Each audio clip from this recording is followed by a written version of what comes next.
Israel का सबसे खतरनाक मिसाइल डिफेंस सिस्टम जर्मनी में तैनात कर दिया गया है और अब इसे रूस की ओरेशनिक मिसाइल को रोकने वाला सबसे बड़ा हथियार माना जा रहा है।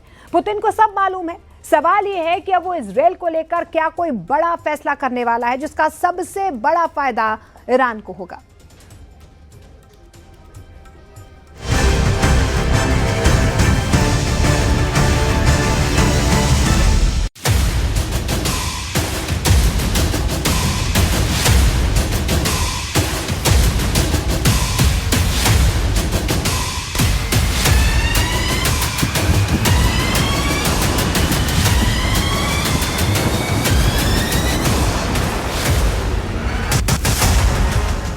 जर्मनी को चाबी मिल गई। पुतिन के दुश्मन को यह चाबी इजराइल ने सौंपी है। रूस को रोकने वाले इस सबसे बड़े युद्ध में इजराइल खुल्लम खुल्ला नेटो कैंप में शामिल हो चुका है। जर्मन चांसलर ने अब व्लादिमीर पुतिन को बता दिया है कि रूस की ओरेशनिक फेल हो जाएगी क्योंकि जर्मनी को मिल गया है arrow missile defence system. NATO को पुतिन के गुस्से से बचाने वाला सबसे बड़ा हथियार इजराइल से मिला है। यही है इजराइल का प्रीमियर क्लास का missile defence system arrow 3। Germany ने इसे इजराइल से खरीदा है और अब एरो 3 को रूस से बचने की सबसे बड़ी गारंटी माना जा रहा है। सवाल है कि क्या यह मुमकिन है? एरो 3 डिफेंस सिस्टम के बारे में दावा किया जा रहा है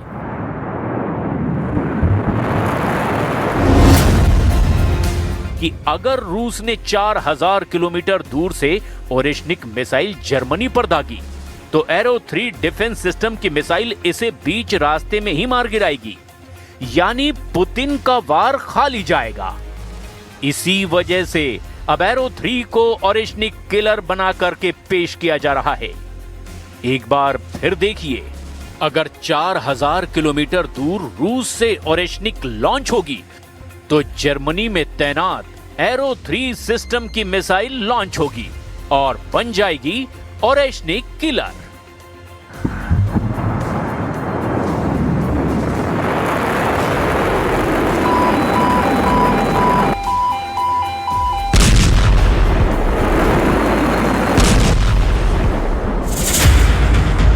जर्मनी के चांसलर फ्रेडरिक मर्ज इसी डिफेंस सिस्टम के लिए बेंजामिन नेतन्याहू को शुक्रिया कहने इजराइल पहुंच गए। पुतिन की मिसाइल के खिलाफ एरो 3 ही सबसे बड़ी दवा है, इसका एहसास मर्ज को हो गया है। जर्मनी की राजधानी बर्लिन से 100 किलोमीटर दक्षिण में है शुनेवेलहेड मिलिट्री बेस।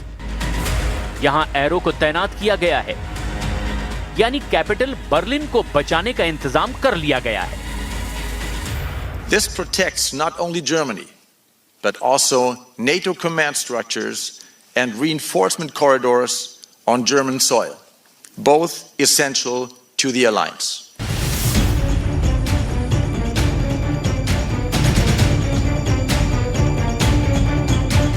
नेटो के पास एरो 3 यानी मतलब यूक्रेन और रूस के बीच चल रहे युद्ध में बहुत बड़ा उलटफेर होने जा रहा है।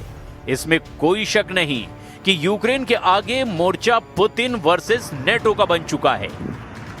इस जंग के धमाके अब और बड़े और ज्यादा खतरनाक होने जा रहे हैं क्योंकि इस युद्ध में दो और देशों ने एक तरफ पुतिन और दूसरी तरफ यूरोप को बहुत बड़ी फायर पावर से लैस कर दिया है। एक तरफ पुतिन के साथ ईरान है जिसने रूस को हजारों शाहिद ड्रोन सप्लाई किए हैं, तो दूसरी तरफ जर्मनी यानी नेटो के पाले में इजराइल कूद गया है। जर्मनी में इजराइल का बहुत ही खतरनाक missile defence system arrow 3 missile defence system तैनात हो चुका है।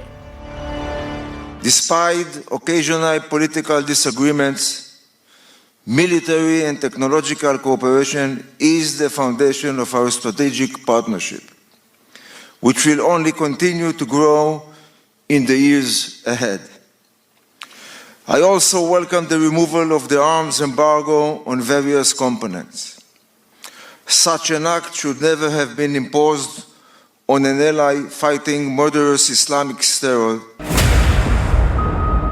क्या arrow missile defence system Germany को बचा पाएगा? ये समझने के लिए जून 2025 के महीने में चलिए, जब ईरान ने इजराइल पर मिसाइलों की बौछार कर दी थी। तो 10-20 नहीं, 70-80 भी नहीं, बल्कि 550 से ज्यादा मिसाइलों से तेल अवीव और हाइफा जैसे शहरों को छलनी कर दिया था। जून 2025 का महीना इजराइल के लिए एक बहुत बुरे ख्वाब की तरह था, जिसका असर व्हाइट हाउस तक देखा गया। तेल अवीव में तबाही की ऐसी तस्वीरों ने ईरान के मिसाइल पावर पर मुहर लगा दी थी। ईरान ने इजराइल पर दागी थी 550 मिसाइल, और इनमें से 55 से 60 मिसाइल इजराइल पर गिरी थी। बाकी सबको रोकने वाला सबसे अहम मिसाइल डिफेंस सिस्टम एरो 3 साबित हुआ, जिसने ईरान की ज्यादातर मिसाइलों को रोक लिया था। अब यही एरो 3 सिस्टम जर्मनी में तैनात होकर के पुतिन की मिसाइल पावर को चैलेंज करने जा रहा है। इजराइल का arrow 3 missile defence network Germany में तैनात हो चुका है। यह पुतिन को खुल्लम खुल्ला धमकी देने जैसी बात है कि हिम्मत है तो दिखाओ कितनी मिसाइल मारोगे जर्मनी पर। जून 2025 में इजराइल का यही arrow missile defence system Iran की मिसाइलों के सामने दीवार बनकर खड़ा रहा। हालांकि ईरान की मिसाइलों के आगे इजराइल का पूरा मिसाइल डिफेंस नेटवर्क फिर भी फेल साबित हुआ, क्योंकि ईरान की 10% मिसाइलों ने इजराइल के शहरों का यह हाल किया था कि ये तस्वीरें पूरी दुनिया ने देखी थी। लेकिन सिर्फ एरो की कामयाबी देखकर जर्मनी का जोश बढ़ा हुआ है, क्योंकि यूक्रेन युद्ध में पुतिन का गुस्सा जब किसी भी नेटो देश पर भड़क सकता है, तब एरो मिसाइल डिफेंस सिस्टम तैनात करके जर्मन चांसलर फ्रेडरिक मर्ज सीना चौड़ा करके पुतिन के सामने खड़े हो गए हैं। जर्मनी ने 2023 में इजराइल के साथ एरो 3 मिसाइल डिफेंस सिस्टम का सौदा किया था। तब $3.5 अरब में यह डील हुई थी। इजराइल के बाहर जर्मनी पहला देश है जहां एरो 3 मिसाइल डिफेंस सिस्टम तैनात हो चुका है। गाजा का युद्ध खत्म होने तक जर्मनी ने इजराइल से डिफेंस डील थामी हुई थी, लेकिन अब मिसाइल डिफेंस सिस्टम को लेकर जो समझौता 28 सितंबर 2023 को हुआ था, वो जर्मनी की जमीन पर तैनात है।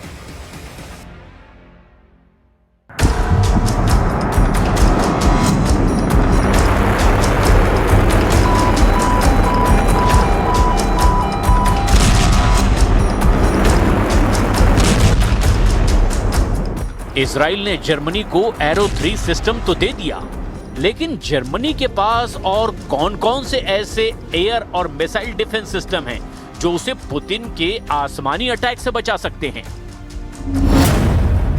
पहला है इजराइल से मिला एरो 3 डिफेंस सिस्टम। 2400 किलोमीटर के दायरे में मिसाइल को ट्रैक करके गिरा सकता है, यानी वायुमंडल के बाहर 100 किलोमीटर की ऊंचाई पर बैलिस्टिक मिसाइल को रोकता है। और दूसरा है अमेरिका से मिला पैट्रियट डिफेंस सिस्टम, जिसकी रेंज 150 किलोमीटर तक है और ये मध्यम दूरी की मिसाइल को मार सकता है। तीसरा है जर्मनी का अपना बनाया IRIS-T, जो कम दूरी पर यानी 25 से 30 किलोमीटर की रेंज से क्रूज मिसाइल पर गिर सकता है, लेकिन ये बैलिस्टिक मिसाइल के खिलाफ कारगर नहीं है।